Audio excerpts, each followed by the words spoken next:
राष्ट्रीय स्वयंसेवक संघ के प्रमुख मोहन भागवत के बयान पर एक बार फिर से घमासान छिड़ गया है। आरएसएस के मुखपत्र ऑर्गेनाइजर और पांचजन्य को दिए एक इंटरव्यू में भागवत ने हिंदुस्तान और मुसलमानों को लेकर बड़ा बयान दिया है। उन्होंने कहा है कि भारत में मुसलमानों को डरने की जरूरत नहीं है, लेकिन उन्हें महानता का भाव छोड़ना होगा। इस्लाम को कोई खतरा नहीं है। हाँ, हम बढ़े, हम एक समय राजा थे, हम फिर से राजा बनना, ये छोड़ना पड़ेगा। हम ही सही, बाकी सब गलत, ये छोड़ना पड़ेगा। हम अलग है इसलिए हम अलग ही रहेंगे, हम सबके साथ मिलकर नहीं रह सकते, ये छोड़ना पड़ेगा। किसी को भी छोड़ना पड़ेगा। ऐसा सोचने वाला कोई हिंदू है उसको भी छोड़ना पड़ेगा, कम्युनिस्ट है उनको भी छोड़ना पड़ेगा। भागवत ने कहा कि एकमात्र हिंदू समाज ऐसा है जो आक्रामक नहीं है, इसलिए अहिंसा, लोकतंत्र, धर्मनिरपेक्षता इन सबको बचाए रखना है। लेकिन हिंदू समाज में आई उग्रता के सवाल पर भागवत का कहना है कि हम 1000 साल से विदेशी आक्रांताओं से लड़ते रहे हैं और अगर थोड़ी उग्रता आ गई है तो ये स्वाभाविक है। दुनिया में लोगों की प्रवृत्ति, सभ्यताओं की प्रवृत्ति आक्रामक है। एकमात्र हिंदू समाज जीवन है जो आक्रामक नहीं है। इसलिए अनाक्रामकता, अहिंसा और क्या सेक्युलरिज्म, सोशलिज्म, डेमोक्रेसी, ये सब बचा रहना है तो ये अनाक्रामकता की प्रवृत्ति जिनकी है वो बचे रहने आवश्यक है। मुसलमानों पर मोहन भागवत का बयान विपक्षी दलों को रास नहीं आया है। वो आरएसएस की आलोचना करने के साथ बीजेपी सरकार पर भी निशाना साध रहे हैं। मोहन भागवत जी का ये कहना कि मुसलमान अपने आप को बड़ा मानना छोड़ दें, तो मोहन भागवत जी, मैं तो बड़े अदब के साथ कहूँगा, हमें अपना छोटा भाई मान लीजिए। हम कहाँ कह रहे हैं कि हम बड़े भाई हैं, लेकिन आप तो छोटा भाई मानने को तैयार नहीं हैं। छोटे भाइयों के ऊपर जुल्म नहीं किया जाता। बीजेपी की सरकार जिस तरीके से आज माइनॉरिटीज़ के साथ बिहेव कर रही है, क्या आप इसे जस्टिफाई करते हैं? मुसलमानों ने एक भी जिन्ना या नरेंद्र मोदी पैदा नहीं किया। ये दिखाता है कि भारत के मुसलमान हमारे इस देश की सेकुलर नेताओं को ही अपना मुख्यमंत्री, प्रधानमंत्री बनाते रहें, मानते रहें, वोट देते रहें। तो डॉक्टर मोहन भागवत जी इस बयान के जरिए जो मुसलमानों का देश प्रेम है वो उसको कंटिन्यू संदिग्ध करने के लिए ये आरएसएस के बयान आते रहे। नया बयान नहीं है ये। हिंदू एग्रेसिव होने की बात नहीं है। हिंदू तो डिप्रेसिव हो गया इनकी सरकार में। आरएसएस को अगर परिवर्तन करना है ना, अपने चाल, चरित्र और चेहरे में ना बहुत सारे डिलीट बटन दबाने होंगे। Push those delete button then come. AIMIM के अध्यक्ष असदुद्दीन ओवैसी भी भागवत के बयान पर भड़क गए। उन्होंने कहा कि मुसलमानों को भारत में रहने की इजाजत देने वाले मोहन कौन हैं? पहले तो होते कौन है मुसलमानों को परमिशन देने के लिए कि मैं कैसा अपना फेथ को फॉलो करूंगा, नहीं करूंगा? कैसे आप कंडीशन लगाते मेरे सिटीजनशिप के ऊपर मोहन भागवत? हम यहां पर अपना फेथ एडजस्ट करने के लिए नहीं है। कोई नागपुर में जो बैठा हुआ है, जो एलेज सेलिब्रेट है, हमको उनसे सीखने की जरूरत नहीं है। इधर बीजेपी भागवत के बयान का समर्थन करने के साथ विपक्षी पार्टियों पर भी निशाना साध रही है।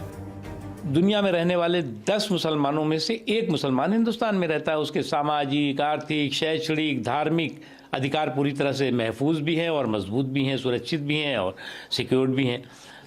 लेकिन वो दिक्कत मुसलमानों की नहीं है, दिक्कत मुस्लिम वोटों के ठेकेदारों और जागीरदारों की है। आखिर भागवत जी की बात का सार क्या है? क्या देश के मुसलमानों को ये चेतावनी है कि वो अपनी सोच बदलें? विपक्ष का ये सवाल क्या गैर वाजिब है कि भागवत मुसलमानों को सुरक्षा की गारंटी देने वाले होते कौन हैं? आरएसएस प्रमुख ने भी ये परोक्ष रूप से माना है कि समाज में उग्रता बढ़ रही है और अगर ऐसा है तो ये अच्छा है या बुरा, ये हमें तय करना होगा। आज इसी पे चर्चा होगी कि क्या बराबरी की बात जो आरएसएस प्रमुख कह रहे भागवत जी, उसका क्या तात्पर्य है, और ये जो भाव की बात वो कर रहे हैं कि मैं बड़ा या अहम का भाव, या मैं पहले कुछ और था अब आगे कुछ और हो जाऊंगा, ये भाव क्यों आता है? इसी बातचीत करने के लिए हमारे साथ हैं आरएसएस विचारक और प्रोफेसर गीता भट्ट जी, एआईएमआईएम के प्रवक्ता कलीमुल हफीज़, सत्यहिंदी के फाउंडर आशुतोष जी, इंडियन मुस्लिम फाउंडेशन के प्रेसिडेंट शोएब जमई और राजनीतिक विश्लेषक शिवम त्यागी। आप सबका बहुत बहुत स्वागत है। गीता जी, आपसे शुरुआत करते हैं। पहले तो मुझे ये सिंपली समझाइए आप कि भागवत जी क्या कहना चाह रहे हैं, उनका आशय क्या है?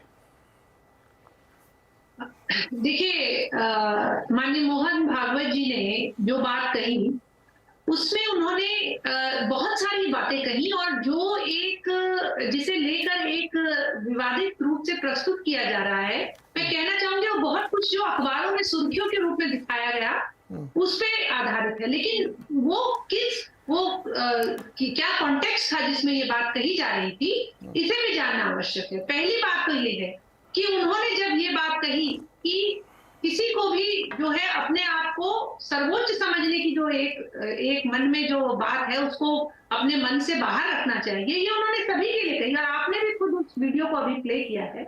उन्होंने कहा कि ये चाहे वो किसी भी समाज से आते हो, चाहे हिंदू हो, चाहे कम्युनिस्ट हो, या किसी भी समाज से आते हो, उन सभी को इस बात को अपने मन से निकालना है। और साथ ही उन्होंने बहुत सारी बातें कही। उन्होंने ये भी कहा कि एक संतुलित दृष्टिकोण सामाजिक जीवन में रखना बहुत आवश्यक है, और हर बात के लिए आप अगर लड़ने के लिए युद्ध का विचार रखेंगे तो वो विचार ठीक नहीं है सामाजिक जीवन में। उन्होंने तो यहाँ तक छत्रपति शिवाजी महाराज का भी उदाहरण दिया कि उन्होंने गोलकुंडा में वहां कुतुब शाह के साथ संधि करी, और वहां लेकिन साथ ही साथ ये शर्त रखी कि आपके मंत्रिमंडल में 2 हिंदू मंत्री होने चाहिए, और हिंदुओं के ऊपर जो अत्याचार हो रहा है आपके यहाँ उसको आपको बंद करना होगा इस आधार पर। तो ऐसे उदाहरणों के द्वारा उन्होंने ये उद्धृत करने का प्रयास किया कि यह आवश्यक है कि समाज में एक संतुलन बनाकर आगे चलने की बात करें। साथ ही उन्होंने ये भी कहा कि आज भारत में समाज जो है, हिंदू समाज आज इतना सशक्त है कि वो किसी भी प्रकार की जो अंदरूनी जो चुनौतियां हैं, उन चुनौतियों का हल ढूंढने में आज सामर्थ्यवान। तो यह जो सामर्थ्य है, इस सामर्थ्य को एक जो है सकारात्मक रूप में देखने की आवश्यकता है, जिसे कि कई लोग बड़े नकारात्मक रूप से प्रस्तुत कर रहे हैं। तीसरी बात ये कि ये कहना, देखिए आज बात ये है कि भारत में दुनिया भर में ऐसे बहुत से देश हैं जहां की मुसलमान जो है बहुसंख्यक है, और वो इस्लामिक देश है। क्या जो इस्लामिक देश है वहां इस समय क्या परिस्थिति है, अफगानिस्तान में क्या परिस्थिति है, ईरान में क्या परिस्थिति है, सीरिया में क्या परिस्थिति है, कहां जहां मस्जिदों में इस्लामिक देश है वहां मस्जिदों में बम फट रहे हैं, परंतु भारत एक जहां बहुसंख्यक जो है हिंदू समाज है, लेकिन फिर भी यहाँ समाज में क्यों उसकी शक्ति यही है कि जो भारतीय समाज है उसका अगर आप एक जो सांस्कृतिक परिप्रेक्ष्य देखें तो हमेशा से ही समावेशी रहा है, और जो कि सर्वधर्म संभाव का रहा है। एकम सत विप्रा बहुधा गदंती, सभी सत्य तक पहुंचने के अनंत रास्ते हैं, और सभी रास्तों से बहुत सारे रास्ते हैं जिनसे पहुंचा जा सकता है। तो इस पृष्ठभूमि से यह बात कही गई है। लेकिन आशा यह है कि कुछ लोग हैं जो अपने आप को श्रेष्ठ मानते हैं या अपने आप को बड़ा मानते हैं, और उनको लगता है कि वो फिर से शासन कर सकते हैं। कलीमुल हफीज़ को लाइए स्क्रीन पे। कलीमुल हफीज़ जी, ये बात बार बार कही जाती है और आपके नेता ने इससे बहुत तीखी प्रतिक्रिया दी अवैसी साहब ने। क्यों? उन्होंने तो गीता जी ने एक्सप्लेन भी किया, बड़ी साधारण सी बात तो कह रहे हैं कि सभी के लिए कि अपनी श्रेष्ठता को भाव त्याग दीजिए और सब ठीक है, मुसलमान को डरने की जरूरत नहीं है। देखिए, पहुंची वहीं पे खाक जहां का खमीर था। यानी सन 1939 में जो गोलवलकर की किताब we or the our nationhood defined में उन्होंने जो विचार रखा था कि भारत में उसी को रहने का हक होगा, या वही नंबर 1 का शहरी होगा जिसकी भारत जो भूमि है ये पूजनीय भूमि होगी। और उन्होंने ये भी लिखा कि इसमें ये जो मजहब हैं, खासतौर से इस्लाम, क्रिश्चियनिटी और जुडाइज्म, इनकी चूंकि पूजनीय भूमि ये नहीं है, तो इन्हें इस देश में वो नागरिकता का या भारतवासी होने का अधिकार नहीं प्राप्त होगा, और होगा भी तो नंबर 2 के शहरी रहेंगे। उसके खिलाफ बाकायदा एक आज़ादी के मूवमेंट में एक माहौल बना, और मुस्लिम लीग और आरएसएस दो बाकायदा 2 नेशन थ्योरी को लेकर चले। इन दोनों ने आजादी से पहले संयुक्त रूप से सरकार भी चलाई, लेकिन भारत के हिंदुओं ने और मुसलमानों ने उसे मिलकर रिजेक्ट किया, और वो आखिर वो परास्त हुई, वो थिंकिंग, वो विचारधारा, और भारत आजाद हुआ। इसके आजाद कराने में भी हिंदू मुसलमानों को बराबर का योगदान था। भेदभाव कहाँ दिख रहा है? और मुझे ये अफसोस की बताइएगा। बात ये है कि जो ये बोल रहे हैं आरएसएस के प्रमुख, उनका कोई योगदान नहीं है उसमें। अब आइए वही विचारधारा लेकर वो आज बयान देते हैं, और वो बयान क्या दे रहे हैं कि मुसलमानों पे तंज कर रहे हैं कि आपको श्रेष्ठता का भाव छोड़ना होगा। कौन सी श्रेष्ठता? क्या जो मनुस्मृति में जो वर्ण व्यवस्था में एक वर्ग विशेष को श्रेष्ठता है, क्या वो उसकी बात कर रहे हैं? वो सभी की इस्लाम में बात तो कर ऐसा रहे है हैं। नहीं। ऐसा अभी भारत का गीता जी ने मुसलमान एक्सप्लेन जो किया है। श्रेष्ठता मानता है वो कलीम जी, भारत के संविधान को मानता है। कलीमुल जी, ये बताइए कि 8 सालों से सरकार है, कहीं दिखा आपको ये भेदभाव हो रहा है? आप जो सेकंड ग्रेड सिटीजन पता नहीं क्या क्या बता रहे हैं, कहाँ भेदभाव हुआ? नहीं, अरे एक दूसरी बात और कह रहे हैं, वो कह रहे हैं इस मुल्क को एक्सटर्नल थ्रेट नहीं है, जबकि चाइना हमारे देश में बैठा हुआ है, और कह रहे हैं इंटरनल जो है वो स्टेट ऑफ वार है। तो अगर इंटरनल स्टेट ऑफ वार है तो उनकी सरकार नहीं, जब आपके बारे में कुछ कहा नहीं, उसको कह रहे हैं जो तो आप इतना चिढ़ क्यों रहे? फिर आप 39 से लेकर यहाँ तक रेफरेंस क्यों दे रहे हैं? उन्होंने ऐसा क्या कहा ये बताइए ना, फिर गीता जी से मैं जवाब लूं। मैं इसलिए कि ये मैं चिढ़ नहीं रहा हूं। हाँ। मैं वो बात बता रहा हूं कि वो होते कौन है हिंदुस्तानी मुसलमानों को ये कहने वाले कि आप रह सकते हैं, और एक तंज करते हैं। देखिए, ना तो हम में कोई महानता का भाव है, हम जो बात करते हैं लिबर्टी की, इक्वलिटी की, जस्टिस की, फ्रेटर्निटी की बात करते हैं जो हमारा संविधान कहता है। आप हम पे तंज करते क्यों है? क्यों कर रहे हैं? हमारे इस देश मुल्क को आजाद हमने कराया है, इस मुल्क के लिए हमने अपनी कुर्बानियां दी और अब भी कुर्बानी देंगे। हाँ, आपने जरूर कुर्बानियां नहीं दी, तो इसलिए आप अपनी सरकार की नाकामियों को छुपाने के लिए इस तरह के बयान देंगे और एक पूरी कम्युनिटी को टारगेट करने की कोशिश करेंगे। हम चूंकि भारतीय मुसलमान हैं, हम इसका जवाब जरूर देंगे। ना तो कोई आपसे डरता है और ना आने वाले वक्त में कोई डरेगा। गीता जी जवाब दीजिए।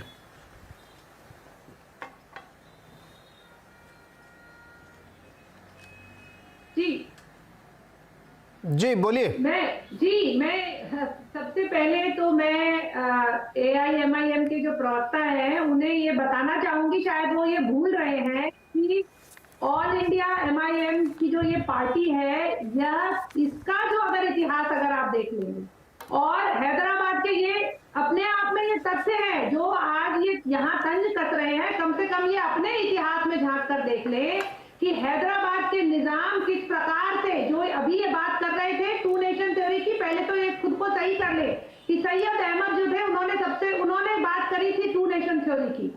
और दूसरी बात ये कि रजाकारों ने जो जिनके द्वारा इनकी पार्टी बनाई गई, जहां से इनकी पार्टी शुरू हुई, वो और निजाम हैदराबाद के किस प्रकार से पाकिस्तान से मिलना चाहते थे, वो तो उस समय सरदार पटेल की दूरदृष्टि थी। और जिस प्रकार से भारतीय सेना ने अपना पराक्रम दिखाकर उनकी सेना को पछाड़ के भारत के साथ उसे जोड़ लिया, तो ये शायद इस इतिहास को भूल रहे हैं। दूसरी बात ये कि मोहन भागवत जी ने जब बात कही तो उन्होंने जिस बलिदान और त्याग की बात कही, उन्होंने बात करी उस वीरता की जहां जो छत्रपति शिवाजी ने दिखाई, जो बंदा बहादुर सिंह ने दिखाई, जो गुरु तेग बहादुर जी ने दिखाई, उन्होंने उस संदर्भ में इस बात को कहा। और साथ ही साथ जहां तक कि मुसलमानों का इस देश में रहने का सवाल है, जितने 90% से ज्यादा मुसलमान देश में है वो रहे हैं, वो तो सब किसी कारणवश, उनकी कुछ इस प्रकार की मजबूरियां रही होंगी, उनके ऊपर इस प्रकार के कुछ अत्याचार किए गए जिसके कारण उनको अपना जो है धर्मांतरण करना पड़ा। तो पूर्वज तो उनके हिंदू ही रहे हैं, वो तो इसी देश के हैं। विषय यहाँ ये है कि आप किसी धर्म विशेष के लिए यहाँ सभी, जब आप सेकुलर होने की बात कहते हैं तो आप यह मानते हैं कि ये समाज में सभी, चाहे किसी की कोई भी पूजा पद्धति हो, सब समान है और सबको बराबर का दर्जा दिया जा रहा है। और यही बात उन्होंने अपने वक्तव्य में भी कही। कलीमुल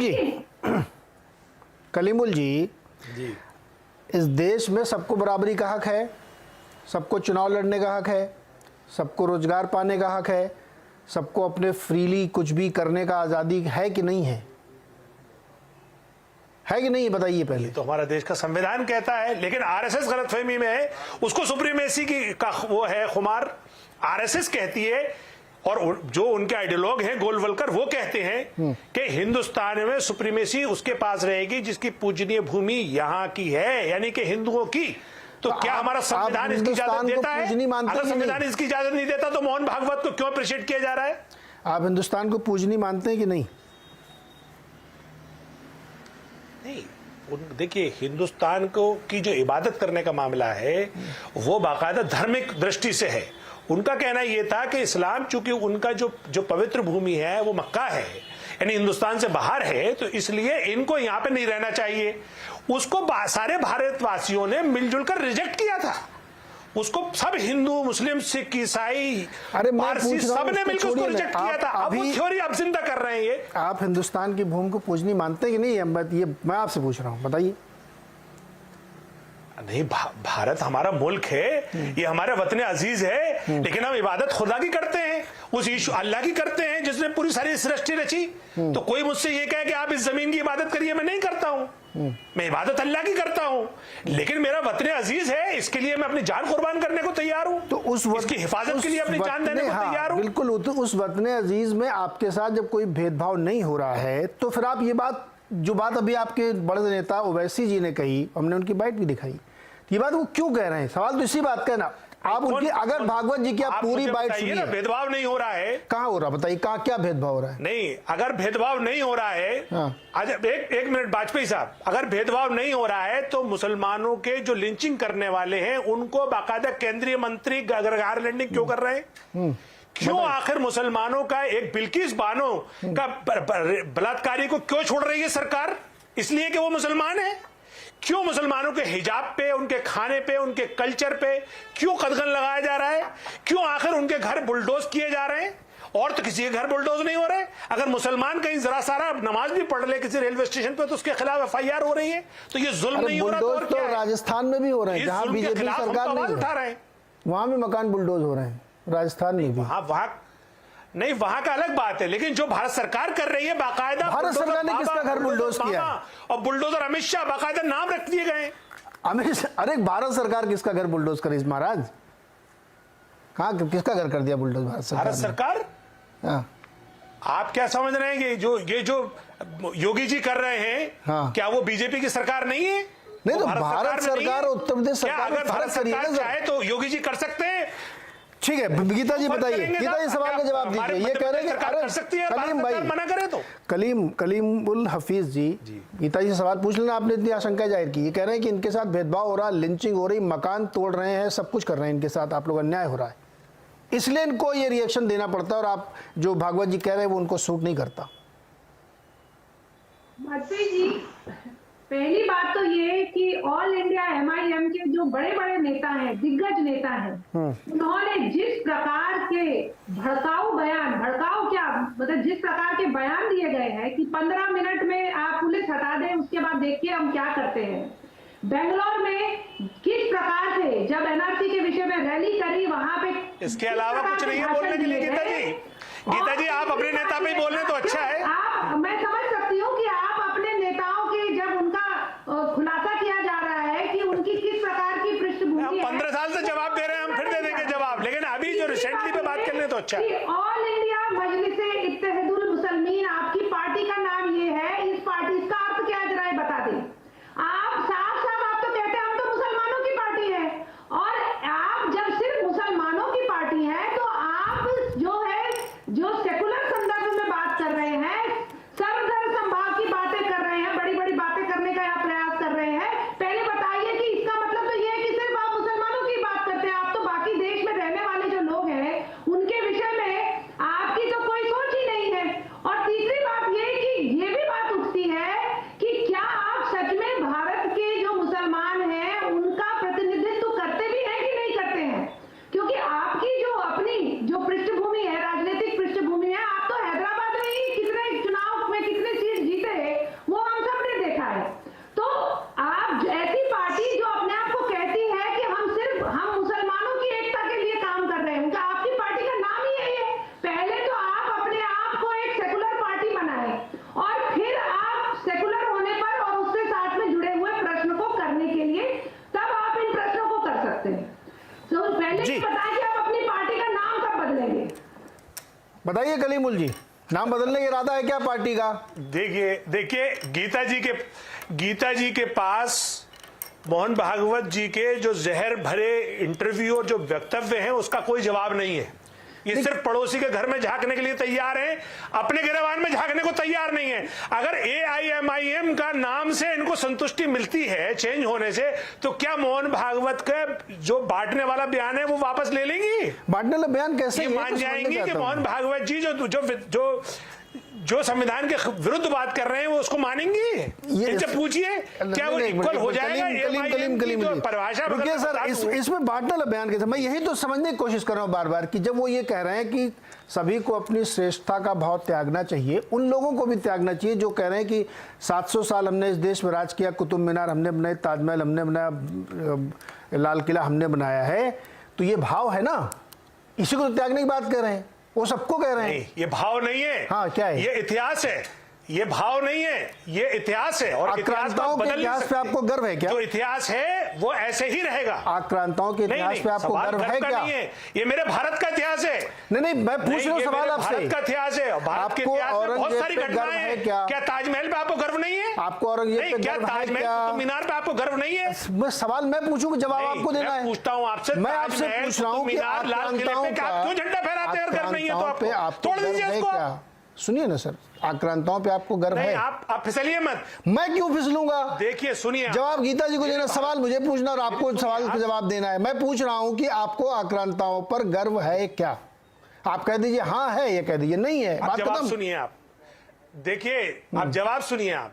मेरे भारत का जो इतिहास है उस पे मुझे, उसकी जो इतनी अच्छी बातें हैं उस पे गर्व है, जितनी उसकी बुरी चीजें उस पर मुझे अफसोस है। लेकिन मैं ये पूछ रहा हूं आपसे, क्या ताजमहल, कुतुब मीनार, लाल किले को आप अपने चैनल से कहिए से तोड़ दीजिए, गीता जी बोलिए। आपकी गुलामी की निशानी और कलंक की निशानी, और आपको शर्म आ रही है इसको देख के। गीता जी बोलिए, गीता जी हम भी मान जाएंगे कि हाँ आप बात सही कर रहे हैं। आपको सब चीजें जवाब लीजिए ना आप लाल किले पे जाके झंडा भी फहराएंगे, और उसके बाद जब बात आएगी उसकी, आप रंगू जब जाएंगे मोदी जी, तो बहादुर शाह जफर की कब्र पे फूल भी चढ़ा कर आएंगे, और यहाँ आकर जब अंदरूनी राजनीति की बात आएगी तो टारगेट करेंगे आप। तो ये दोहरा चरित्र नहीं। गीता जी जवाब दीजिए। ऐसी कोई भी बात जो है, ऐसी कोई भी बात नहीं कही गई है जिसे कि आप कह सके कि जो उसके ऊपर आप प्रश्न चिन्ह लगा सके। पहली बात ये कि 1000 साल का संघर्ष रहा, ये तो इतिहास में लिखा हुआ है, उसमें क्या गलत बात कही गई है? 1000 सालों से भारत के समाज पे आक्रांता आए, और उन्होंने जो आक्रांता आए उन्होंने अपनी बर्बरता दिखाई। उस बर्बरता को तो हम सभी जानते हैं, हम सभी ने इतिहास में पढ़ा है। राजा दाहिर ने 8वीं शताब्दी में, वो एक हिंदू राजा थे जिन्होंने प्रॉफेट मोहम्मद के जो पोते थे उनको अपने यहाँ शरण दी, बचाया, क्योंकि वहां जो है उमय्यद जो खलीफा है वो उनके ऊपर उन्हें युद्ध कर रहे थे, उनके प्रॉफेट मोहम्मद के परिवार वालों को मारने के लिए आ रहे थे। तो एक हिंदू राजा ने बचाया, और उसके बाद खलीफाओं ने उनके ऊपर आक्रमण किया और उनको मारा उसने। तो इस प्रकार का इतिहास भारत का रहा है, और इससे जी अच्छा रुकिए, इसमें शोएब जमई को भी ले आए। गीता जी रुकिए, शोएब जमई को भी इसमें शामिल कर लेते हैं, फिर उसके बाद में आशुतोष जी और शिवम का। शोएब जमई, भागवत जी ने जो कहा है उस पर आपको आपत्ति है? कोई दिक्कत लगती है? उन्होंने कहा है कि अपना जो प्राइड फीलिंग किसी की भी होनी चाहिए, उसको त्यागिए और एक साथ एक बराबरी से रहिए। शोएब जमई। भागवत जी अपने बयानों से जो छुपी हुई जो एक इमोशंस हैं उसको बाहर ला रहे हैं।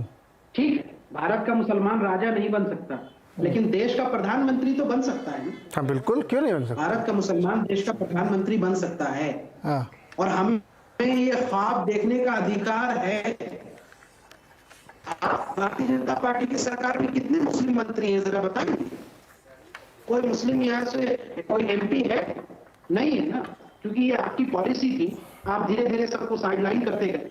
अब सवाल ये उठता है कि ठीक है राजा नहीं बनेगा, लेकिन देश का प्रधानमंत्री बनेगा, तो क्या आप?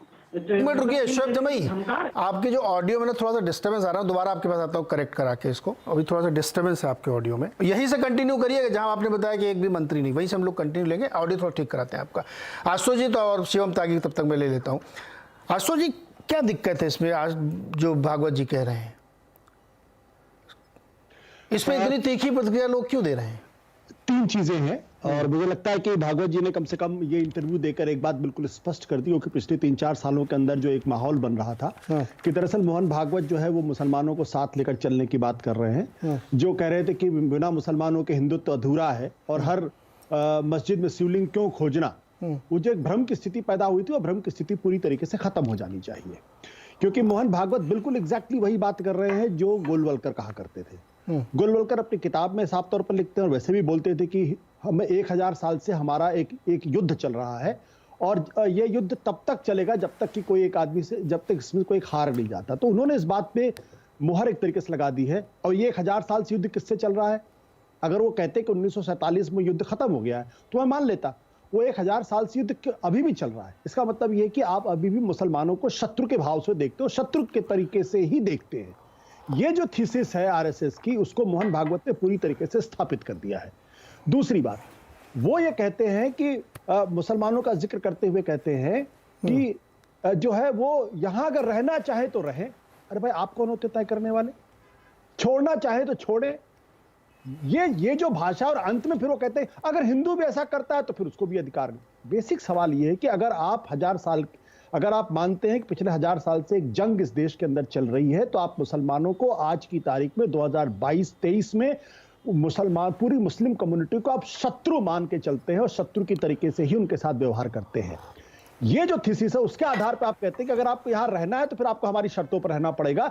जो बात मोहन गोलवलकर ने अपनी किताब में लिखी है और बाद में जिसका जिक्र दीनदयाल उपाध्याय अपनी किताब में कहते हैं, और गोलवलकर तो यहां तक कहते हैं कि भाई अगर रहना तो हिंदुओं की शर्त पे आपको रहना पड़ेगा। दीनदयाल उपाध्याय ये कहते हैं कि हम 7 करोड़ मुसलमानों को यहां से तो बाहर नहीं। लेकिन आशुतोष जी ये बताइए कि इतने सालों से सरकार चली रही ना, उनका कहीं भेदभाव होता है क्या? मैं कहता हूं मोहन भागवत को आज ये कहने की जरूरत क्या है? ये सवाल तो मोहन भागवत से पूछना चाहिए ना कि आप कौन है ये तय करने वाले कि इस मुल्क में कौन रहेगा कौन नहीं रहेगा। क्या वो सरकार है? क्या वो देश के प्रधानमंत्री हैं? और प्रधानमंत्री को भी अधिकार नहीं है, क्योंकि इस देश का ये देश संविधान से चलता है। संविधान को जो लोग मानते हैं वो इस देश के अंदर नागरिक है, वो इस देश के देशभक्त है और उनको उस हिसाब से रहने का अधिकार है।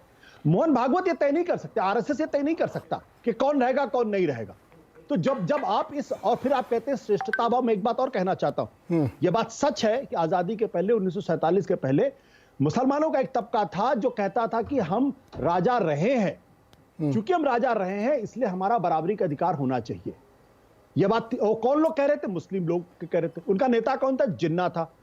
उनके खिलाफ कौन खड़े थे? अल्लाह रखा खान खड़े थे। अल्लाह रखा खान कौन थे? 1940 में जब जिन्ना ने पाकिस्तान की बात की, उसके 1 महीने के बाद अल्लाह रखा खान ने हिंदुस्तान के तमाम मुसलमानों को जिन्ना से बड़ी रैली करके कहा कि जिन्ना गलत काम कर रहा है, पाकिस्तान की मांग बेकार है।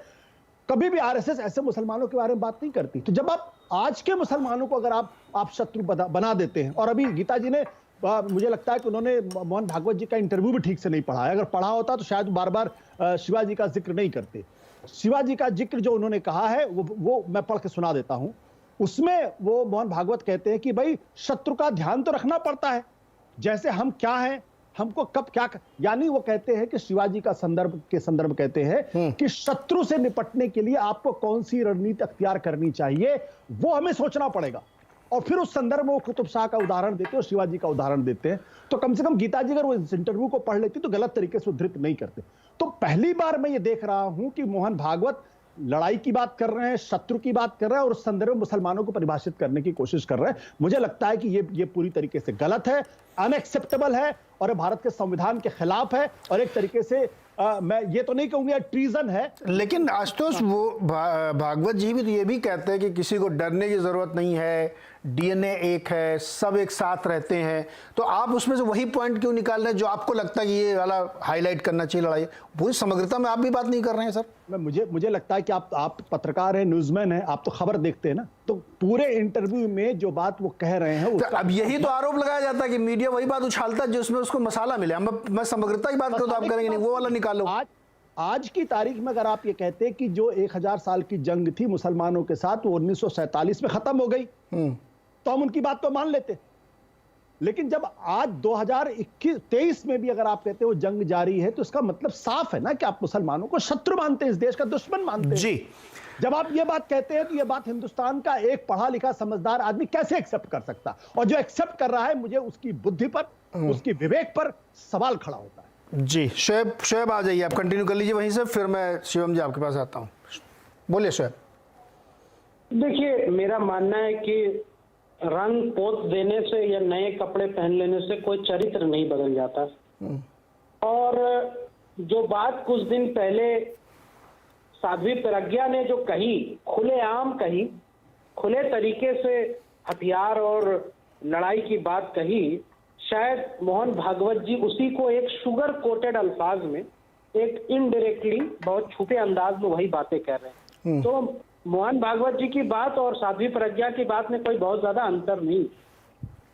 और मुझे लगता है कि ये सब देश विरोधी बातें हैं।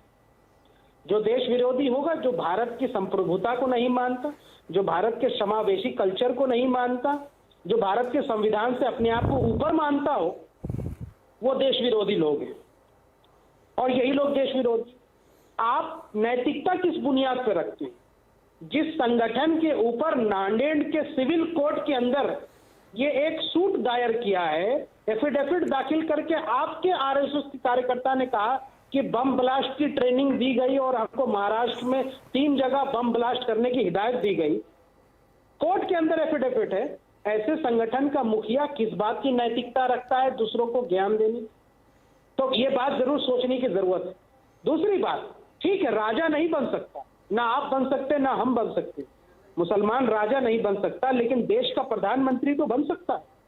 क्या आप इनडायरेक्टली तौर पर ये धमका रहे हैं कि नहीं बनो, ख्वाब नहीं समझो? बनेगा। इस देश का मुसलमान एक दिन इस देश का प्रधानमंत्री बनेगा, क्यों नहीं बनेगा?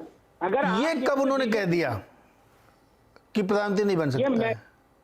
सुनिए, ऐसा है, हम लोग भी राजनीति में हैं बहुत वर्षों से, आप भी राजनीतिक चीजों को कवर करते हैं, मैसेजिंग होता है और इनडायरेक्टली किस बातों का भाव होता है, तो ये हम बने हैं ना। अरे बनते रहते, राष्ट्रपति और उपराष्ट्रपति तो बन ही चुके हैं, नहीं बने क्या? मैं प्रधानमंत्री की बात कर, तो प्रधानमंत्री बन जाएगा, चुनाव जीते, पार्टी बनाए, आपकी पार्टी है ही है, कलीम जो आपकी है। नहीं, पार्टी क्यों बनाए? क्यों बनाए? प्रधानमंत्री बनने के लिए, और कैसे बनाए, किसके लिए बनाएंगे? भारतीय जनता पार्टी क्यों नहीं किसी मुसलमान को प्रधानमंत्री बना सकती? ये तो सबका साथ सबके विकास की बात कर सकती। तो सबके साथ के सबके विकास की ये शर्त कैसे तय होगी कि मुसलमान को पीएम बनाया जाए तभी मानेंगे कि सबका साथ सबका विकास हो रहा है? ये कौन सी शर्त है भाई?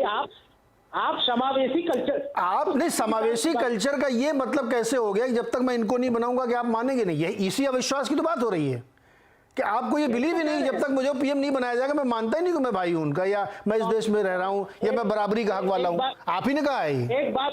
एक बात बताइए, कांग्रेस के अंदर तो ज्यादातर बड़े नेता तो ब्राह्मण है, हिंदू हैं, उन्होंने एक सिख को प्रधानमंत्री बना दिया, तो भारतीय जनता पार्टी यहाँ से किसी मुसलमान को प्रधानमंत्री क्यों नहीं बना सकती? क्या आपके यहाँ बीजेपी में नेता नहीं है, ऐसे सक्षम नेता नहीं है? आपने तो आप तक एमपी नहीं बनाया है, आप तो एक मंत्री नहीं है, माइनॉरिटी का मिनिस्टर। अभी वो मुख्तार नकवास भी थे ना, अभी मंत्री, यूपी में भी है मंत्री, तो अब हटा दिए गए ना। अरे तो क्या जीवन भर बना रहे? ये तो आप मतलब ऐसी कंडीशन लगा रहे हैं कि परमानेंट बना रहना चाहिए। मोदी जी एक प्रधानमंत्री बनाए मुसलमान को, तब यकीन होगा शोएब जमई को कि नहीं हमको यहाँ बराबरी खंड मिलेगी। तो अजीब से शर्त आपने लगा रखी है भाई। कि सबका विश्वास, सबका जो आप ये जो नारा देते भाई साहब, एक मिनट, शोएब जमई जी आप मेरी बात भी सुन लीजिए सर। आप तो राजनीतिज्ञ हैं, मैं पॉलिटिकल एनालिस्ट हूँ या पत्रकार हूँ। ये कंडीशन जो आप कह रहे हैं ना कि आप मुझे पीएम बना दीजिए तब मैं ये भी यकीन करूंगा, तो आप ये शर्त थोप रहे हैं कि जब तक ये आप नहीं करेंगे शायद हमारा भरोसा आप जीत नहीं पाएंगे। आप ये कहने की कोशिश कर रहे हैं। ये थोड़ा सा मैं कह रहा हूँ एक बुनियाद है इसकी, बस 30 सेकंड में बात खत्म कर लूं। आपको पता है 1984 में जो एक बहुत बड़ी घटना हुई, दुर्भाग्यपूर्ण घटना हुई, पूरे सिख समाज का गुस्सा कांग्रेस के खिलाफ था, हुआ जब सोनिया गांधी ने मनमोहन सिंह जी को, एक सिख को प्रधानमंत्री बनाया, तो विश्वास जगा, एक समाज में विश्वास जगा, सिख जनों में विश्वास जगा और पंजाब में सरकारें आई, बहुत कुछ हुआ। आज जो गुजरात का जो मैटर है, गुजरात के दंगों के बाद आपको नहीं लगता कि भारतीय जनता पार्टी अगर किसी मुसलमान को प्रधानमंत्री बना दे, क्या कांग्रेस ने इसलिए मनमोहन सिंह को प्रधानमंत्री बनाया था कि वो सिख समाज से आते हैं और विश्वास जीतना था? अब आप राजनीतिज्ञ की तरह जवाब दीजिएगा, एनालिस्ट की तरह मुझसे मत पूछिएगा ना, मैं खोल दूंगा अभी सबकी। समझ में आई बात आपके? उतना ही बोलिए जितना सर सबको डाइजेस्ट हो जाए। ऐसी बड़ी बड़ी गोली मत दीजिए कि मनमोहन जी को इसलिए प्रधानमंत्री बना दिया गया था क्योंकि भरोसा जीतना था उनको। राजनीतिक आप भी समझ रहे होंगे क्यों बनाया गया था उनको। प्रधानमंत्री एक बहुत बड़े अर्थशास्त्री रहे और उनको इसलिए बनाया गया था कि वो अर्थशास्त्री थे, इसलिए बनाया गया था कि वो अर्थशास्त्री थे। प्रधानमंत्री मनमोहन सिंह जी एक अच्छे नेता थे, या बीजेपी में कोई अच्छा मुस्लिम नेता नहीं है? बताइए। समाज का विश्वास भी इस जगह, विश्वास जीतने की जो शर्त आप लगा रहे हैं, ठीक है रुकिए सर, अब शोभेश जी रुकिए ना, इसका जवाब एक बार गीता भट्ट से ले लूंगा, मैं क्यों इसको डिफेंड करूं। शिवम त्यागी, सुन लिया आपने, भरोसा जीतने के लिए प्रधानमंत्री बनाना पड़ेगा मुसलमान को, तब माना जाएगा कि सबका साथ सबका विश्वास है। नीरज जी, अप्रोक्सीमेटली सबकी बातें सुनते सुनते एक पेपर तो भर ही गया, तो एक पेज के सवाल है, तो मुझे जवाब देने का थोड़ा समय दीजिएगा। मैं शांति दिया सर, 2 मिनट दिया, नॉन स्टॉप 2 मिनट। तो मैं सिर्फ नहीं, 2 में नहीं हो पाएगा सर। अच्छा 2.5 ये कहना चाहता हूं, सबसे पहले तो टू नेशन थियरी, हाँ सर, 2 नेशन, चलिए आप शुरू तो करिए। रिकॉर्ड था सर सैयद अहमद खान। नहीं, 2 नेशन थ्योरी का सबसे पहला बयान था 1868 में मेरठ की रैली में सर सैयद अहमद खान ने दिया था। तो अगर कोई कहता है कि आरएसएस से ये थ्योरी शुरू हुई, तो जाइए अपनी किताबें देखिए, चेक करिए, शायद आपको नया ज्ञान मिलेगा। उसके बारे में फिर एक बयान आया अल्लामा इकबाल का 1931 में, पहले उन्होंने प्रेसिडेंशियल स्पीच में कहा और उसके फिर बाद लाहौर में जाकर कहा। तो कृपया करके ये 2 चीज हो गई, उंगली मत उठाइए सर, अभी आपको 2.5 मिनट सुनना पड़ेगा। उसके बाद एक और चीज कहते हैं, ये कलीमुद्दीन ने कहा कि हम लड़ाई लड़े। 2023 का सबसे मीम वाला और हंसी वाला मटेरियल अगर कुछ होगा तो यही होगा। हैदराबाद में गांव है बैरमपल्ली, और घटना बता रहा हूं आपको, 19 अगस्त 1947-46 के आसपास की।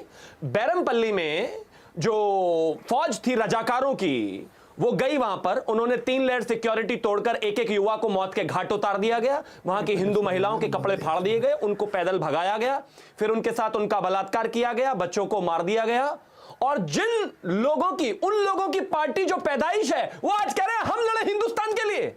हिंदुस्तान की आजादी का विरोध करने वाले लोग, पास में रहने वाले हिंदू महिलाओं का बलात्कार करने वाले लोग, बच्चों को मार देने वाले लोग, हिंदुस्तान की फौज के सामने खड़े हो जाने वाले लोगों की जो पार्टी पैदाइश है, वो आज कह रहे हैं कि हम हिंदुस्तान के लिए लड़े। अरे शर्म कर जाओ भैया। अब आगे आता हूं। इसके बाद एक और चीज कही गई तमाम के जो है ये यहां पर जो अभी फिलहाल गुजरात का जो एक बेटी है, एक महिला है जिनका बलात्कार हुआ और उनके जो दोषी हैं वो छूट गए, और तमाम तरह की बात है, 14, 15, 16 साल के बाद वो छूटे। मैं कहता हूं उसमें कोर्ट तय करे, सरकार तय करे, वो उनका मसला है। लेकिन गिरजा टिक्कू को बीच में से मशीन पर रखकर 2 फाड़ कर दी, और ऐसी हजारों गिरजा टिक्कू हैं। गंजू का क्या हाल किया, टंकी में घुसे हुए को 25 गोलियां मारी, उसकी धर्म पत्नी को खून से सने हुए चावल खिलाए, मुंह बंद कर दिया उनका। ये जो सारे बुद्धिजीवी पैनलिस्ट बैठे हैं, उनके मुंह पर सब में फेविकॉल जम जाता है जब कश्मीरियों की बात आती है। ये कहते हैं कुछ हुआ ही नहीं है, प्रोपेगेंडा है, ड्रामा है, फिल्म बकवास है, फर्जी है, इस बारे में तो बात ही नहीं होनी चाहिए। आगे आते हैं। जब तक मोहन भागवत जी कह रहे थे कि हमारा डीएनए एक है, हम सब एक हैं, वो मस्जिद जा रहे थे, वो कह रहे थे कहां आप जो है शिवलिंग ढूंढोगे, तो सब ठीक था, शांति थी। जैसे ही उन्होंने एक बार ये कह दिया कि ये सुप्रीमेसी हटा दीजिए, सुप्रीमेसी का मतलब क्या है? सर्वश्रेष्ठ। क्यों बनना है भैया सर्वश्रेष्ठ आपको? यहां सब बराबर हैं। सर्वश्रेष्ठ बनने की इसलिए जरूरत है क्योंकि कांग्रेस की कुत्सित मानसिकता ने minorities have the first right on the resources this country कह के इनके दिमाग में भर दिया कि हम सर्वश्रेष्ठ हैं। नहीं है भैया सर्वश्रेष्ठ आप। जैसा मैं हूं वैसे ही आप हैं और वैसा ही पूरा हिंदुस्तान है, जाति धर्म कोई भी हो। और अब आ जाइए प्रधानमंत्री पर। राष्ट्रपति एपीजे अब्दुल कलाम बने थे ना, भारतीय जनता पार्टी के समय में ही बने थे। मुझे लगता है उससे ज्यादा तो कुछ होना नहीं चाहिए। देश के राष्ट्राध्यक्ष बने थे, वो मुसलमान थे। क्या किसी ने पूछा था इस बात को? लेकिन आप में तो उनको मुसलमान, उनमें तो आपको मुसलमान भी शायद ही दिखाई देता हो, क्योंकि आपको तो अफजल में मुसलमान दिखाई देता है ना। आगे आते हैं। बम ब्लास्ट की ट्रेनिंग की बात की गई कि वो संगठन का मुखिया क्या दायित्व रखता है जिसके संगठन में ट्रेनिंग ली गई थी लोगों ने, और ट्रेनिंग ली थी बम बनाने की। मैं आपसे एक चीज कहना चाहता हूं शोएब जमाई, अगर बम बनाने की ट्रेनिंग और बम फोड़ने वालों का नाम लेना शुरू कर दूं ना मैं, सीएनबीसी को कम से कम 12 घंटे रिकॉर्डिंग चलानी पड़ेगी और उसके बाद भी खत्म नहीं होंगे नाम। सो कृपया करके बम फोड़ने पे तो मुंह ही ना खुलवाएं तो ज्यादा बेहतर है। लेकिन गलती आपकी भी नहीं है। नहीं चिल्लाइए मत बीच में, चिल्लाइए मत। लेकिन गलती आपकी नहीं है। सर सुनिए ना, बीच में प्लीज रुक जाइए। 35 मिनट बाद बोला मैं, ये 2 बार बोले, मैं 35 मिनट बाद बोला। और दूसरा सुनिए, दूसरा 2:35 मिनट बाद बोला, पहला तो सुन लीजिए, इतनी आग काहे लग गई। और सुनिए, गलती आपकी नहीं मानता मैं इसमें, मैं गलती मानता हूं अखिलेश यादव जैसे नेताओं की, जो आतंकवादियों के लिए, बम फोड़ने वालों के लिए कोर्ट में जाकर कहते हैं कि इनको छोड़ दीजिए, और कोर्ट कहता है कि नहीं नहीं, अगली बार जब आओगे तो इनको पद्म विभूषण भी दे देना। तो गलती आपकी नहीं है, लेकिन ये जो मानसिकता आप में पैदा हो गई, बम फोड़ो, फिर पॉलिटिकल पार्टी छुड़वाएंगी, फिर प्रधानमंत्री आकर कहेगा माइनॉरिटी। जवाब ब्रेक के बाद मुझे एक ब्रेक लेना भाई, 37-38 मिनट हो गए हैं। त्यागी जी आप भी रुकिए सर, मुझे एक छोटा सा ब्रेक ले लेने दीजिए, लौट के आते हैं फिर जवाब दे दीजिएगा आप लोग। छोटा सा ब्रेक तुरंत आ रहा है। स्वागत एक बार फिर से आपका। और चर्चा हो रही है मोहन भागवत जी के उस बयान पे, जब वो कह रहे हैं कि सुप्रीमेसी अगर लोग छोड़ दें तो कोई दिक्कत नहीं है, आराम से रहे। उस पर अलग अलग इंटरप्रिटेशन के साथ बहस हो रही है। इस सेगमेंट में समय हमारे पास सिर्फ 11 मिनट होगा, तो इसलिए सभी लोग छोटे छोटे जवाब दें। शोएब जमाई आप छोटा जवाब दीजिए, आप देना चाहते थे शिवम त्यागी, उसके बाद आशुतोष जी आपके पास आ रहा हूँ मैं। छोटा जवाब, फिर कलीम जी आपके पास भी आ रहा हूँ, फटाफट बोलिए शोएब जी। जी मैं दो बातों का सिर्फ जवाब दूंगा कि एक, इसने कहा कि भाई बिल्किस बानो का मामला कोर्ट तय करेगा, और हल्के से बोल के निकल गए। मैं कोर्ट के अंदर और बाहर जाने का मामले के बारे में नहीं कह रहा हूं, लेकिन एक समाज के तौर पर सोचिए कि जब आप बलात्कारियों को कहते हैं कि वो संस्कारी है, उसको माला पहनाते हैं, तो एक समाज के तौर पर शर्मसार होना चाहिए। कोई मुस्लिम समाज का आदमी आज तक बताइए किसी बलात्कारी को माला पहनाने का काम किया है? बहुत सारे गलत काम किए होंगे, मैं मानता हूँ। महिलाओं को जलाने वाले प्रधानमंत्री से मिले, सुन लीजिए आप मेरी बात, जबान क्यों नहीं खुली आपकी? जबान क्यों नहीं खुली? जबान क्यों नहीं खुली जब वो कातिल जो है वो आतंकवादी प्रधानमंत्री से मिल रहा था, महिलाओं को काटने वाला, जबान क्यों नहीं खुली तब आपकी? नहीं नहीं, जब जबान क्यों नहीं खुली? जब वो यहाँ आकर प्रधानमंत्री आवास में बैठकर प्रधानमंत्री से इलू इलू कर रहा था, तब ये शोएब जमाई कहा था, 5 लाख हिंदुओं को लात मार के बाहर निकाल दिया, तब ये शोएब जमाई कहा था। तब नहीं दिखा आपको सुप्रीम कोर्ट और सरकार? काहे मिर्ची लग जाती है? अरे मुझे क्यों मिर्ची लगेगी? कोई मिर्ची नहीं लगेगी। कमाल सभ्यता ही है ये। अरे सभ्यता होती तो 5 लाख लोगों को निकाला जाता क्या? हम तो सभ्यता वाले लोग हैं भैया। हमारे बराबर में 5 लाख हो चाहे 50 लाख हो, किसी को जाने की जरूरत नहीं है। आप मुस्लिम समाज को बोलने का मैंने कौन सा आपका फेस पकड़ लिया आके भाई? मैंने मुंह बंद कर दिया, आप बोलिए। आप एक विक्टिम कार्ड, ये क्रेडिट डेबिट कार्ड से एक एक करके भाई, एक एक करके आप सोचिए कि ये टेलीविजन पे नहीं बोलने देते हैं तो सड़कों पे और घरों में क्या करते हो? अरे कितने भोले हैं आप शोएब जी भाई साहब, कितने भोले मासूम हैं आप, देखिए ना। 5 लाख लोगों को निकाल कर बाहर फेंक दिया गया। मैं अपनी बात पूरी कर लूं नीरज जी, मैं अपनी बात पूरी जी। शिवम त्यागी भाई अपनी बारी में 30 सेकंड उनको है तो उनको बोलने दीजिए। बोलिए फटाफट शोएब जी बोलिए। पहली बात। दूसरी बात ये है कि ये जो बातें कही कि अरे भाई आप सुप्रीमेसिस्ट नहीं है, बराबर, ये तो वैसे ही बात हो गई कि एक गांव में आप गए और बिना किसी चीज परिचित के कोई भी आदमी से कह दे भाई तुम मेरा बेटा नहीं हो। अब वो आदमी कह रहा है अरे पगला आदमी है क्या आप? हमने आपसे कहा कि आप हमारे बाप हैं, जो आप बोलना शुरू कर दिए। तो भाई मुसलमानों ने कब कहा कि हम सुप्रीमेसिस्ट हैं, हम अव्वल दर्जे के हैं? अरे संविधान ने सबको बराबर हक दिया है, तो जबरदस्ती का ज्ञान देना ये तो बेवकूफी वाली बात है। ये डराना चाहते हैं, मुद्दा डाइवर्ट करना चाहते हैं। संविधान से बड़े होने का काम करते हैं आप। जब कोई गलत बोलता है, जब कोई ईश निंदा करता है जो कि नहीं करनी चाहिए, मैं कहता हूं गलत है, उसका गला काटने के लिए हथियार उठाते हैं आप। ये संविधान नहीं कहता। किसी कन्हैया का गला काट देते हैं जाकर आप, ये संविधान नहीं कहता। ये सबके लिए अलाउ नहीं है, आप ही को अलाउ है। आप क्यों करते हैं ये सब भाई? ये सुप्रीमेसी नहीं है क्या? सुप्रीमेसी नहीं है। अरे भाई कहाँ ले जा रहे हो आप लोग? सबरीमाला और पता नहीं कहाँ पहुंचे। रुकिए दोनों लोग रुकिए। देखिए जो कश्मीर में हुआ उस पर भी समाज के तौर पे शर्म आनी चाहिए। रात में 2 बजे अपराधी आतंकवादियों की फांसी रुकवाने के लिए जब जुलूस निकलता है तब भी शर्म आनी चाहिए। ऐसी बहुत सारी घटनाएं उदाहरण दिए जा सकते हैं। तो इसलिए एक दूसरे के ऊपर इस तरीके से कटाक्ष और आरोप मत करिए। आशुतोष जी आपने बहुत सारे सवाल उठाए, लेकिन बहुत सारे सवाल इस पर्सपेक्टिव में रखे जाने चाहिए कि एक अविश्वास की भावना तो दिखती है कई बार। देखिए इस चर्चा में ही दिख रही है, कोई एक दूसरे को कंसीड करने को तैयार ही नहीं है, सब एक दूसरे के ऊपर तंज कर रहे हैं। कैसे दूर होगा ये? नहीं नीरज, देखिए सबसे बड़ी बात ये कि समझना चाहिए कि बलात्कारी किसी भी धर्म का हो उसके साथ उसी तरीके का बर्ताव होना चाहिए जो होना चाहिए। महिलाओं के पेट फाड़ने वाला, चाहे वो भारतीय जनता पार्टी की तरफ से हो, चाहे वो AIMM की तरफ से हो, उसके साथ किसी तरीके का न्याय नहीं होना चाहिए। बड़ी बड़ी बातें यहां की गई हैं। मैं तो पूछना चाहता हूं, कठुआ में उस मासूम सी लड़की के साथ बलात्कार करने वाले को साथ कौन खड़ा हुआ था और उनको आगे बढ़ा के पार्टी का अध्यक्ष किसने बनाया था?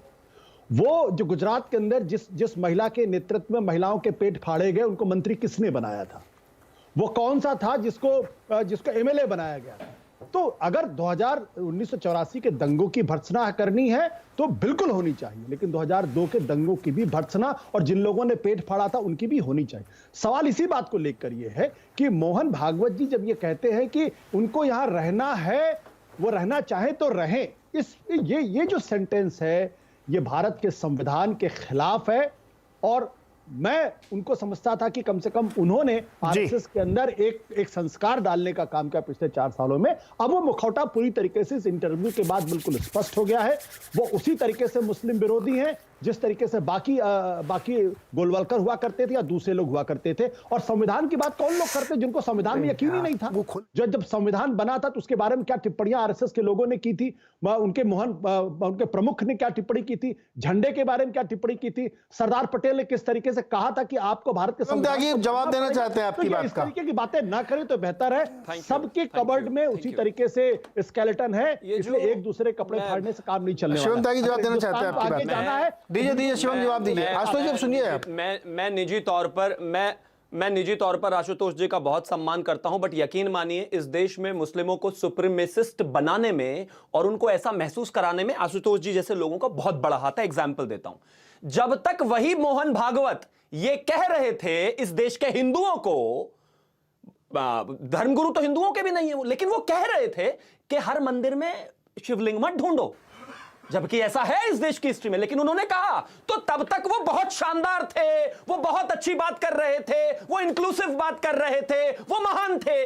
बस एक गलत कह रहे हैं आप। हम तब भी कह रहे थे कि ये घड़ियाली इनका चेहरा है। मत समझिए, बस इतना कहते ही बात पलट गई। अब रुकिए प्लीज सर, मैं गलत भी कह रहा हूं, आपको सुनना पड़ेगा, बाद में जवाब दीजिएगा। इतना क्या कह दिया उन्होंने कि वो एकदम एक्सपोज हो गए, ये हो गए, वो हो गए। और सुनिए सर, अगर लोगों को हिसाब देना पड़ेगा ना तो लोगों को, आप एक बच्चे की बात कर रहे हैं, मैं तो 5 लाख की कर रहा हूं ना। ये पूरी लिबरल लॉबी और एक तरफ बैठकर जिस तरीके से कहती है कि जो फिल्म बनी है ये रबिश है, 5 लाख पंडितों को नहीं निकाला गया, ऐसे नहीं मारा गया। आप कहां थे इस देश में जब लोगों को, जब मारने वालों को प्रधानमंत्री आवास में बुलाकर पुरस्कृत किया जाता था? सर बीच में मत बोलिए ना, मैं बोला नहीं जिसको आपने बुलाया था। सर फिर वही बात है, आप मत बोलिए ना बीच में। मैं कहता हूं आप नहीं कह रहे हैं, लेकिन मत बोलिए। उन 5 लाख लोगों की बात नहीं करेंगे क्या? गिरजा टिक्कू की बात नहीं करेंगे क्या? मुजफ्फरनगर में जिस आदमी ने सचिन पायलट को काट दिया, उसको जो है मुख्यमंत्री आवास में बुलाकर पुरस्कृत किया गया, उसकी बात नहीं करेंगे क्या? बताइए, उस फिल्म की कमाल बात हो गई। नहीं ऐसा नहीं हो सकता। नहीं सर, ऐसा नहीं हो सकता। आपको अपने आप सिंगल हैंडेडली बोलना है, जब दूसरा बोले तो आप बीच में जब करेंगे। सुनिए, 5 लाख की बराबरी 5 लाख साल प्रोपेगेंडा फिल्म है, सरकार उसको सपोर्ट कर रही है और आप उसकी तारीफ कर रहे हैं, और आप उसकी तारीफ कर रहे हैं, जिसकी वजह से भारत का नाम पूरी दुनिया में। मैं कर रहा हूं तारीफ। मेरे देश में आज के समय में आतंकवादियों को प्रधानमंत्री आवास में बुलाकर पुरस्कृत नहीं किया जाता। सचिन पायलट को काटने वाले को मुख्यमंत्री आवास में बुलाकर पुरस्कृत नहीं किया जाता। जिन लोगों को मार दिया गया, काट दिया गया, ये नहीं कहा जाता वो फर्जी है। जिन लोगों को अपने कलीम भाई ने कहा कि उनको तो विश्वास ही नहीं था। सो प्लीज त्यागी जी सुन लो ना आप। कलीमुल हफीज जी कह रहे हैं, अविश्वास की पराकाष्ठा देखिए, कह रहे हैं उनको तब भी वो घड़ियाली आंसू लग रहे थे जब उन्होंने कहा था कि हर मंदिर के नीचे शिवलिंग ढूंढने की जरूरत नहीं है। अभी कहा इन्होंने, यही तो बात है। विश्वास आपको तब भी नहीं है। दीजिए अब आप देखिए। हाँ, मैं फिर दोबारा से कह रहा हूं, जब मोहन भागवत जी ऊपर है एक नकली तौर पर एक पूरा प्रायोजित तरीके से मस्जिद और मदरसे जा रहे थे, हमें तब भी हम ये बात कह रहे थे कि ये आरएसएस का चरित्र रहा है, ये कहती कुछ है, करती कुछ है, सोचती कुछ है, तो इसीलिए तो वो मुखौटा उतरा है कल। अच्छा सर, आपका चरित्र क्या है? आज जो मोहन भागवत जी एक्सपोज हुए हैं उसका हम भी शुक्र मना रहे हैं, कम से कम असलियत सामने आ गई। दूसरी बात, चरित्र क्या है? जो जितनी बड़ी बड़ी बातें अभी शिवम त्यागी कर रहे थे, चरित्र क्या है? जरा मुझे ये बताएं कि नरोदा पाटिया में 97 मुसलमानों को नरसंहार करने में मनोज कुकरानी को कोर्ट ने सजा दी। ऑल इंडिया इत्तेहादुल मुस्लिमीन, और वो सजा काट रहे थे। भाई इन्हें चुपवाइए तब मैं बोलूंगा। मनोज वाजपेयी, जो वाजपेयी साहब, इन्हें चुपवाइए तब मैं बात करूंगा। कोई फायदा नहीं, आरएसएस की तरफ बोलते नीरज हूँ, नीरज वाजपेयी ये तो त्यागी जी रुको भाई, अरे आप भी नीरज जी, त्यागी आपको जी हो, स्टार बना दिया फिल्मों में इन्होंने। ये तो बहुत त्यागी ही जी अच्छी लोग बात भी है। बहुत होते हैं। रुकिए, बोलिए कलीम। आजकल त्यागी जी लोग जो है वो देखिए, बड़े खफा है। नरोदा पाटिया में 97 मुसलमानों का आजकल जो है ना नरसंहार वो जाति मनोज वाला एजेंडा कुकरानी चला के 24 में कराना जो चाहते हैं। सजाएं मैंने इंटरव्यू याफ्ता किया था है, त्यागी जी का। और जो जेल से जमानत पे आया है उसने गुजरात इलेक्शन में बाकायदा मोदी जी के नाम पर वोट मांगे और प्रचार किया, और यही पूरी जो सरकार बीजेपी उनके साथ खड़ी रही। इसी तरीके से बलात्कारियों को संस्कारी बताने वाले पार्टी ने फिर उसी को फिर टिकट दिया। कलीम भाई जानते हैं क्या, भारतीय जनता पार्टी का जो चरित्र है, जब आप लोग एक वो सांस सबके में ये सब सामने बातें कहते हैं अब ना आ कि जाइए गुजरात बात- में उनको छोड़ दिया गया, अभी आस्तोजी जी ने कहा तलवार से पेट, उसी लय में, उसी झोंके में कश्मीर को भी जोड़ दिया करिए तो बैलेंस लगेगा आपके बोलने में भी। हाँ, तो कश्मीर के भी सुनिए आप। नहीं जोड़ते ना आप लोग, कश्मीर में एक वाली बात 8 साल करते से ये हैं, केंद्र में है, तब लगता है कि 5 नहीं साल से ये आप कश्मीर आप में, कौन टिल्टेड सा हैं, आप कश्मीरी उधर की उन्होंने बात बताया? करेंगे, बैलेंस नहीं आज भी करना ग्रेनेड चाहते हमला हुआ आप, है। या आप दिखना भी नहीं चाहते बैलेंस, आप अपनी पोजीशनिंग सीधे रखना कह रहा चाहते हूं, हैं। नहीं। अच्छी बात है कि हमारी पोजीशनिंग इधर है। कलीम, नीरज ये सवाल आप गीता जी आप से भी क्या कहिए, चाहते शिवम से भी हैं? कहिए, को भी थोड़ा हम बैलेंस बात हो जाए। बताएं ना, नहीं मैं तो जो उनसे कह रहा हूँ, उसके बारे में बताएं नहीं। मेरा सवाल आप जानते हैं मैं किसी एक साइड में नहीं, सबसे कह रहा हूँ मैं। अच्छा गीता जी का जवाब ले लें। गीता जी नहीं, दूसरी दोबारा बात, वही कश्मीर बेसिक में सवाल है कि इनका राज इसकी है। जरूरत है क्या, कश्मीर ये में सब कितने बातें कहने की क्या जरूरत कश्मीरियों है। को जो है वो कश्मीरी पंडितों को विस्तार। गीता जी का जवाब लेते हैं प्लीज। कलीम भाई सुन तो लो जी, मैं आप। बोलूं? जी गीता जी आप बोलिए। जी देखिए वाजपेयी जी, पहली बात तो ये है कि आशुतोष जी ने कहा कि आपने जो है पूरा ठीक से जो है इंटरव्यू पढ़ा नहीं है।